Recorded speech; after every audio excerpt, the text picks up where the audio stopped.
Hello everybody, Average Gamer here, and welcome to, boom, Imperium Galactica 2 Alliances, where we're going to do part 2 of the tutorial. So the plan is to do all 5 parts of the tutorial this week, and then next week, start our actual campaign. So here we go, part 2 of the tutorial.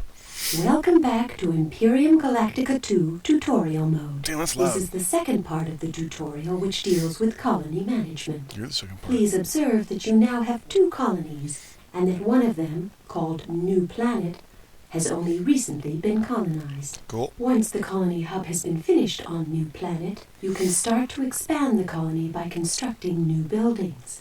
Cool. To get to the planet's surface and see the colony, left-click on the planet and keep the mouse button pressed. The planet surface icon will appear. Move the cursor over this icon and release the mouse button. Sweet. Alternatively, select the planet and press the F3 key or right-click on the planet information window. Now F3, go to the right surface view of New Planet.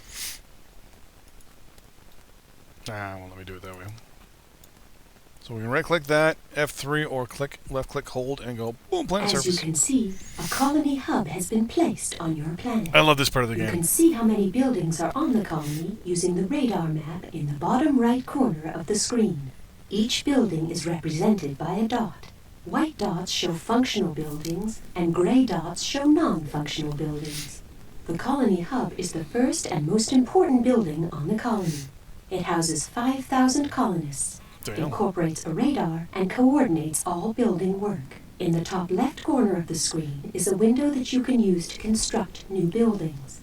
To do this, left-click on the window and keep the mouse button pressed.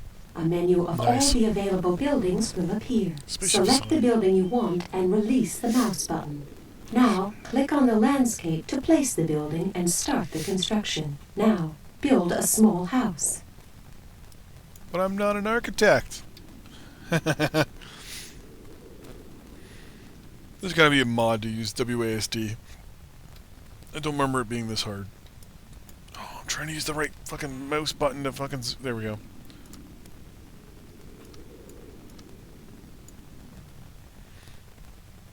That's as far as we can go, so we want to build it right at the corner here.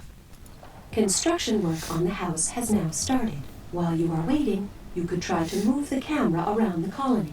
You can zoom your view in or out using the plus or minus keys, and rotate or tilt your view using the arrow keys. If you move the cursor to the edge of the screen will scroll in that direction. Yes, it will. You can also rotate and tilt your view by pressing down both mouse buttons and moving the mouse. Oh, that's what it was.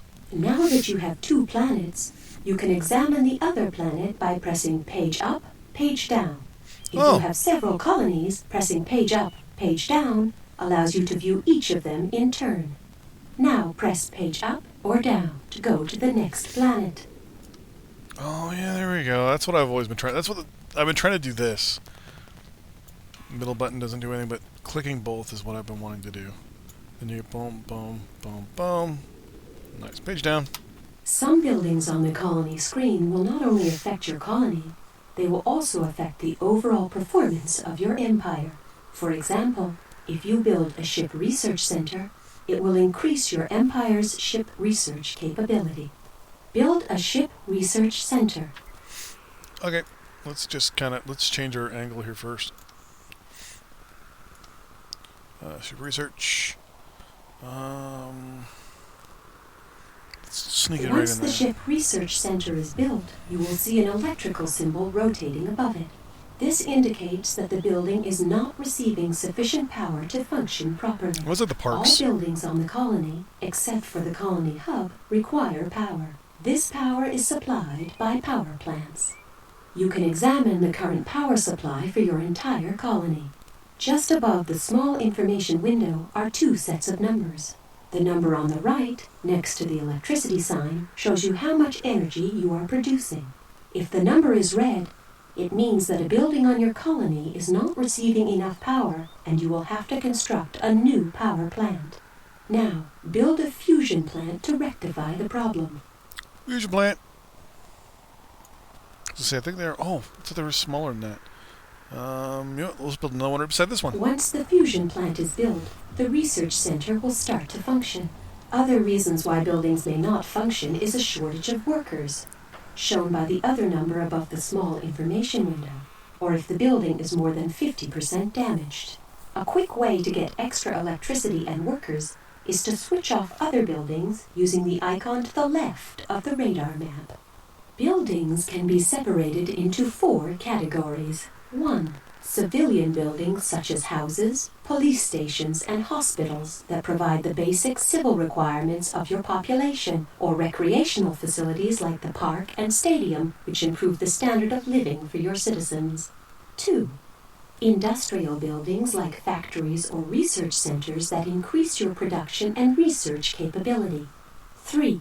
Military buildings like fortresses and planetary guns that provide defense in case of attack. And lastly, 4. Commercial buildings like fusion plants that provide electricity. Like Now utility. I will show you more detailed planet information. Population not only shows you the current number of people in the colony, but also provides you with monthly updates and changes in the population numbers. She just built a random Morale fusion plant in shows the you the background. attitude of the people and is affected by the living conditions on the planet. Living conditions are affected by how well you build and run the colony. If the people are happy on a planet, they will increase in numbers and therefore increase your tax income at the same time. If they are unhappy, the reverse will happen. More people, more taxes. You can What are the often odds? improve low morale by reducing the level of tax. Okay. You can change the level of tax at the bottom of the screen by pressing and holding the left mouse button over the tax icon and selecting the desired level of tax. Now, change the level of taxation. Well done. The All icon next to the Tax icon will apply the currently selected tax rate to all of your colonies, while the plus and minus icons will raise or lower the tax rate one step at a time. Income shows you how much money this planet makes each month, while surface shows you the surface type on this planet. This is important because you can play as different races, and each race prefers a different type of surface. The Solarians, for example, prefer to live on planets that have grass or forest surfaces. If a race likes the surface type, the population will increase at a faster rate. Tanks show you the number of tank units on the planet, and problems list the current problems facing the colony population.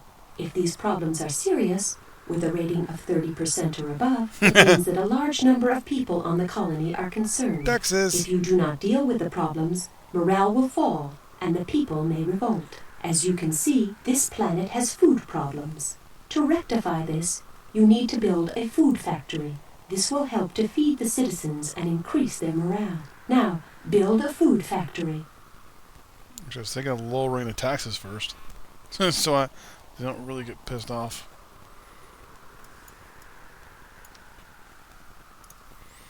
Food factory. Boom. Can I fit it in here? I can. When the food factory has been built, the morale of the people will slowly increase. Lowering the tax rate is a quick way to avoid problems on a colony, as it increases morale at the expense of your income. Ideally, you should construct colonies that have a high tax rate and a happy population. This is a skill well worth mastering. Yes, it If is. you do not want to constantly manipulate the colony, you can use the Auto Build option. This feature will construct the colony according to a predetermined plan, taking into account the needs of the population to a certain extent. However, although Auto Build is useful, it may not construct the perfect colony. On harder levels especially, your decisions will be required. Now, change your Auto Build setting. Auto build setting. Right now we're to none. Let's go ship production. As you can see, there are plenty of Auto Build options. You can read about them in the manual, or you can press F1 to access the help screen during the game. As I mentioned before, Auto Build can be useful, especially if you have a large empire with plenty of colonies. If you have used Auto Build on a large number of planets, you can set priority levels for them. Planets with Auto Build switched on and a higher priority level will receive funding quicker and have problems dealt with faster than planets with a lower priority level. Even small problems will be dealt with quicker on planets with a higher priority level. Therefore, you must choose which planets have priority very carefully. Burn that power. This section of the tutorial is now complete. Okay. You should continue with Part 3 of the tutorial, which explains the production, research, and design sections of the game. Do you kick me out? Yeah, you do. Okay, so that is Part 2 of the tutorial. So, Episode 3 coming up soon. Part 3. See you guys next time. Have a good time. Don't forget to like and subscribe. More videos in the future. Bye-bye.